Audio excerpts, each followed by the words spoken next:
Some of you have heard this story before, so I apologise. I'd lit a candle, I had the window open, I had the curtains drawn, I was trying to get that really spiritual feeling.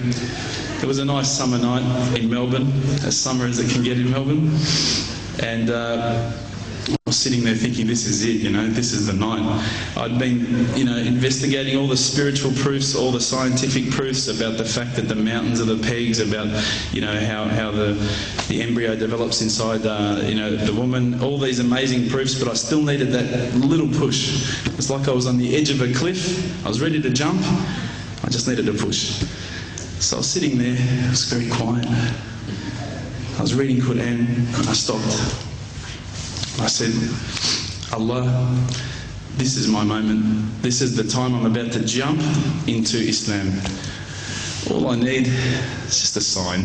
Just a little sign, nothing huge, maybe a bolt of lightning. Maybe half the house could fall down or something, just small. Small for you, man. You created the earth, come on. So I sat there. I was waiting for the candle to start lighting up to 4 metres high like in the movies. And I go, okay, go. And subhanAllah, nothing. Absolutely nothing happened. I was really disappointed, to be honest. So I sat there and I said, Allah, this is your chance. I'm here. I'm not going nowhere. I'll give you another chance. Okay, maybe you were busy. I know it's daytime over the other side of the world. There's a whole lot of stuff going on.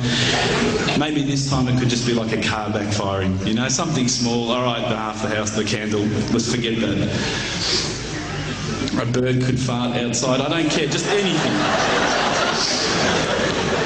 So I said, okay, go. And subhanAllah, absolutely nothing happened. And I mean, I couldn't have even said, oh, that was it. That creak just then in the wall, that was it. Absolutely nothing happened. I was really disappointed. I was gutted. I was sitting there thinking, this is it, this was my last chance, Islam, and I haven't found it. I pulled back the Quran, I turned back to where I was reading. SubhanAllah, the very next verse on the next page, for those of you who ask for signs, have we not shown you enough already? Look around you, look at the stars, look at the sun, look at water. These are the signs for the people of knowledge. SubhanAllah.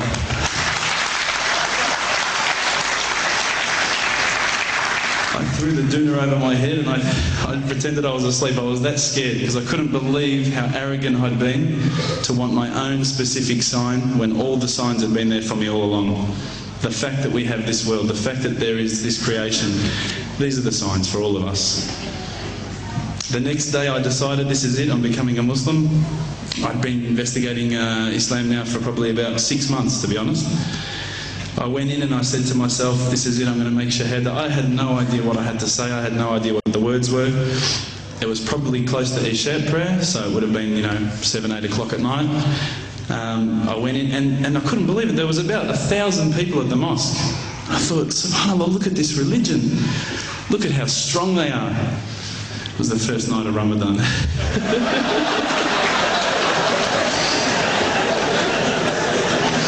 Ramadan Muslims. So I sat there and I was very nervous, I must admit. I got up and this person's going to me, you got to say these words, bro, Ashhadu. I'm going, what? Ash what?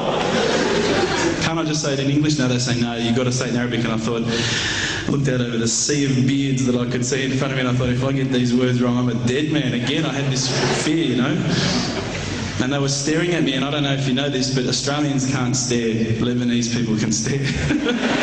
So I was sitting there, I was very scared.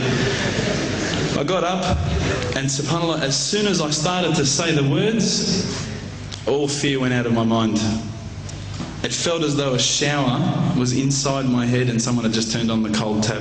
Felt like I'd been flushed clean. I said the words, and I wasn't expecting so many brothers to come up and yell, Takbir, Allahu Akbar, and start kissing me and hugging me. Now, I'd never been kissed by that many men in my life. But it was a beautiful day, I must admit. And that day was the day that I had more brothers than I could ever imagine, more sisters as well. But I guess since that day I've never looked back. My family, I think, initially were very worried that I was going to be, I guess, a little bit weird towards them. That they thought that I was going to break out the AK-47s and the grenades. But they realised, I think, soon that this religion was actually making me a better person. Prior to Islam, you're not going to believe it, I had a mohawk. I did. I had, I'm not going to show you any photos. I had army greens, I had the Metallica t-shirt, I had the cherry docs. I was shocking, right? I thought I looked great, but I looked terrible. And alhamdulillah, ever since then I look as good as I do now. No, don't laugh, please. But my parents were the first people to actually say to me once, which really amazed me. They said, my father actually asked me for the Quran recently, which I was really happy about. I always thought he'd be one of the hardest people to work on. But he said to me, ever since you've been a Muslim, you've been a better person. You're more reliable. I can count on you to come and pick me up if my car breaks down. Whereas before I go, Dad, I was drinking last night. I don't know if it's still out of my system.